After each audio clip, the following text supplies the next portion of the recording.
चलिए स्टूडेंट, हम लोग क्वेश्चन नंबर 2 को सॉल्व करते हैं। देखिए क्वेश्चन नंबर 2 में क्या कहा जा रहा है स्टूडेंट, आप लोग क्वेश्चन को पढ़िए। देखिए क्वेश्चन में क्या कहा जा रहा है, क्वेश्चन को आप लोग पढ़िए। इसमें कह रहा कोई बर्तन है और ये जो बर्तन है कैसा है, एक खोखले अर्धगोले के आकार का है। कोई बर्तन है एक खोखले अर्धगोले के आकार का है। तो यहाँ पर आप लोग समझिए हमारे पास एक बर्तन है और ये जो बर्तन है अगर हम लोग इसके आकार की बात करें तो ये हमारा कैसा है, एक अर्धगोले के आकार का है। ठीक है, ये हमारा बर्तन हो गया और ये जो बर्तन है इसका आकार कैसा है, एक अर्धगोले के आकार का है जिसके ऊपर एक खोखला बेलन रखा है। तो यहाँ पर आप लोग समझिए ये जो हमारा बर्तन है इस बर्तन के ऊपर एक खोखला बेलन रखा गया। देखिए इस बर्तन के ऊपर हमने एक खोखला बेलन रख दिया जो इस तरीके से है। और अगर हम लोग बर्तन के आधार की बात करें तो ये हमारा बर्तन का आधार हो गया और अगर बेलन का आधार हो गया और इसके आधार की बात करें तो ये हमारा उसका भी आधार हो गया। ठीक है, अर्धगोले का भी आधार हो गया। तो स्टूडेंट आप लोग समझ गए होंगे। अब देखिए इसमें क्या कहा जा रहा है, आप लोग आगे पढ़िए। कह रहा जो अर्धगोला है, अर्धगोले का व्यास कितना है, अर्धगोले का जो व्यास है वो 14 सेंटीमीटर है। तो यहाँ पर आप लोग इस अर्धगोले को देखिए, ये हमारा अर्धगोला हो गया और ये जो अर्धगोला है इसका ये जो व्यास है, चलिए हमने इसको ए मान लिया, इसको हमने बी मान लिया। तो जो हमारा ए बी है वो कितना है, 14 सेंटीमीटर है।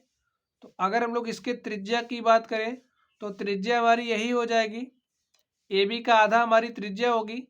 तो राइट कर लीजिए, यहाँ पे लिखिए अर्धगोले का व्यास हमें दिया है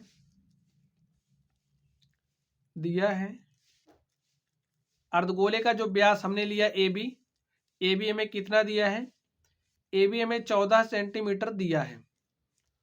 तो स्टूडेंट त्रिज्या क्या हो जाएगी, त्रिज्या क्या हो जाएगी, व्यास की आधी। तो यहाँ पर हम लोग 14/2 कर देंगे तो हमारे पास कितना आ जाएगा, 7 सेंटीमीटर। अब इसकी ये जो त्रिज्या वो आ गई 7 सेंटीमीटर। हमें आगे क्या कह रहा है, देखिए इस बर्तन की कुल ऊंचाई, यहाँ पर ये जो बर्तन आप देख रहे हो इस बर्तन की पूरी ऊंचाई कितनी है, देखिए 13 सेंटीमीटर। तो यहाँ पर आप लोग 13 सेंटीमीटर रख दीजिए। अगर हम लोग यहाँ पर ये जो हमारा सिर्फ बेलन है, सिर्फ बेलन के ऊंचाई की बात करें तो हमारे बेलन की ऊंचाई क्या हो जाएगी, आप लोग यहाँ से सोच करके बताइए। ये जो अर्धगोला है, अर्धगोले की ऊंचाई अगर हम लोग देखिए पूरे बर्तन की ऊंचाई में से अर्धगोले की जो ऊंचाई है उसको घटा देंगे तो हमें इस बेलन की ऊंचाई मिल जाएगी। तो पूरे बर्तन की ऊंचाई कितना है, 13। अगर हम लोग इस अर्धगोले की ऊंचाई की बात करें तो यही तो अर्धगोले की ऊंचाई हो जाएगी और ए है कितना, 7, त्रिज्या ही तो है, ए भी हमारा 7 हो जाएगा। तो यहाँ पर हम लोग 13 में से अगर 7 घटा देंगे तो हमें ये जो हमारा बेलन है इस बेलन की ऊंचाई मिल जाएगी। लिखिए हमारे पास जो बेलन है, बेलन की ऊंचाई क्या हो जाएगी, बेलन की ऊंचाई इज इक्वल टू क्या होगा, बर्तन की ऊंचाई में से हम घटा दें किसकी ऊंचाई को, अर्धगोले की ऊंचाई, अर्धगोले की ऊंचाई। ठीक स्टूडेंट, अब बर्तन की ऊंचाई कितनी है, 13 सेंटीमीटर है और अर्धगोले की ऊंचाई कितनी है, 7 सेंटीमीटर है। तो 13 में से 7 घटा देंगे तो हमारे पास 6 सेंटीमीटर बेलन की ऊंचाई आ गई। चलिए अब हमें देखिए बताना क्या है,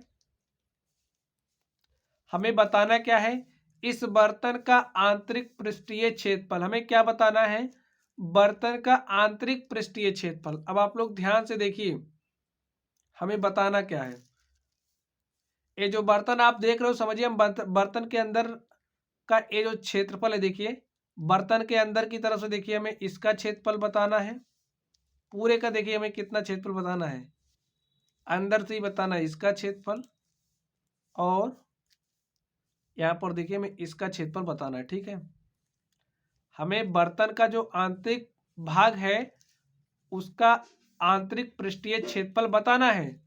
तो लिखिए बर्तन का जो आंतरिक पृष्ठीय क्षेत्रफल है वो क्या हो जाएगा,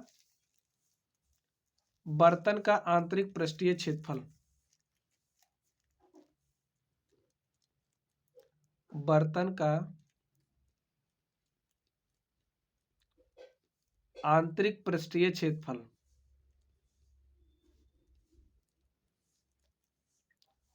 अब स्टूडेंट आप लोग ध्यान से देखिए, इसका हमें आंतरिक पृष्ठीय क्षेत्रफल बताना है। तो अगर हम लोग बेलन का आंतरिक पृष्ठीय क्षेत्रफल निकालें और ये यहाँ पे जो अर्धगोला है, अर्धगोले के आंतरिक पृष्ठीय क्षेत्रफल में जोड़ दें तो हमें इस बर्तन का आंतरिक पृष्ठीय क्षेत्रफल मिल जाएगा। तो लिखिए बेलन का आंतरिक पृष्ठीय क्षेत्रफल, आंतरिक पृष्ठीय क्षेत्रफल, और प्लस में क्या कर दें, ये जो हमारा अर्धगोला है, अर्धगोले का आंतरिक पृष्ठीय क्षेत्रफल। अब स्टूडेंट देखिए ये जो बेलन है, देखिए बेलन का आप अंदर से पृष्ठीय क्षेत्रफल निकालेंगे कुछ इस तरीके से, हमें इसका वक्र पृष्ठ क्या हो जाएगा 2πr/h, क्या हो जाएगा 2πr।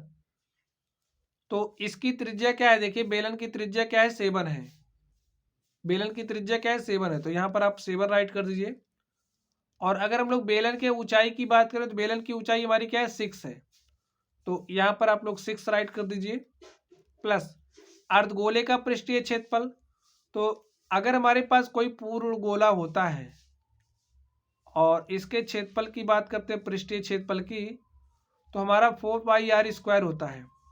अब यहाँ पर देखिए अर्धगोला है तो इसका जो पृष्ठीय क्षेत्रफल है इसका आधा यानी कि 2πr² हो जाएगा। तो लिख दीजिए 2π इंटू में r², और r का वैल्यू देखिए क्या है, गोले की अगर हम लोग त्रिज्या की बात करें तो क्या है 7, तो यहाँ पर आप लोग 7 इंटू में 7 राइट कर दीजिए। चलिए आप लोग आगे देखिए, यहाँ से देखिए 2π हमारा कॉमन हो जा रहा है, 2π इंटू में 7 हमारा कॉमन हो जा रहा है, 2π7 यहाँ पे भी है, 2π7 यहाँ पर भी है, और बचा क्या है, यहाँ पे 6 बचा और यहाँ से हमारा 7 बचा। और वैल्यूज रख दीजिए, पाई की वैल्यू रखिए, पाई का वैल्यू होता है 22/7, तो यहाँ पर हमने 22/7 रखा। और देखिए 6 में 7 जोड़ेंगे क्या हो जाएगा 13, इस 7 से इस 7 को कैंसिल कर देंगे, हमारा 22 है, 7 से 7 हमारा कैंसिल हो जाएगा। हमारे पास देखिए क्या आएगा, 2 को मल्टीप्लाई करेंगे 22 से, तो 22 दूनी क्या हो जाएगा 44, और यहाँ पर है क्या 13, मल्टीप्लाई कर दीजिए, 13 चौके 52 के 2 हासिल 5, 13 चौके 52 और 5 57 है क्षेत्रफल, तो राइट कर दीजिए सेंटीमीटर स्क्वायर, क्योंकि सेंटीमीटर में दिया है। लिख दीजिए बर्तन का पृष्ठीय क्षेत्रफल, जो हमारा बर्तन है, बर्तन का आंतरिक पृष्ठीय क्षेत्रफल हमारे पास क्या आ चुका है, आंतरिक पृष्ठीय क्षेत्रफल हमारे पास आ चुका है 572 सेंटीमीटर स्क्वायर। तो स्टूडेंट हमें यही बताना था, यहाँ पे जो हमारा बर्तन है इस बर्तन का हमें पृष्ठीय क्षेत्रफल बताना था, और यहाँ पर हमने बर्तन का पृष्ठीय क्षेत्रफल निकाल लिया। तो स्टूडेंट इस तरीके से हमने इस प्रश्न को सॉल्व किया। चलिए आप लोग पढ़ते रहिए, थैंक यू।